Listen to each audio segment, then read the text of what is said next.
From a Taranaki dairy farm to running a 165-hotel international chain, this week's NBR podcast with Simon Shepherd features hotelier Gavin Faull.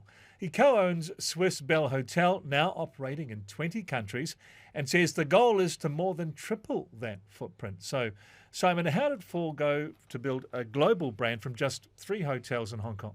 Well, the answer is just by physically being in front of people to do the deal. So Gavin Faull's been doing this for decades, as he readily admits, but still spends 80% of his time travelling from countries and hotels just to meet with people. When he first took over Swiss-Belhotel all those years ago, people gave him 6 months before it went under.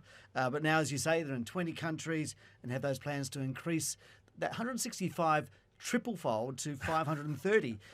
It's not massive like, the big chains we know like Marriott or Accor or Hilton, but in Kiwi terms, this is a big deal, and we don't really hear much about him.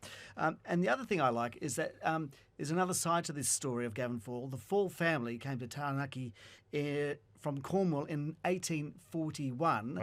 Wow. They married into local iwi Ngāti Rahiri and still run the original dairy farm, which has become one of the largest in New Zealand. At the same time, he's running a 165 international hotel chain. He also has famous brothers, as you do. A couple of famous brothers. One was a former head of Auckland Grammar, and the other, famed brain researcher, Sir Richard Faull. So anyway, his brothers have retired, but Gavin Faull says he's just getting warmed up. I love that.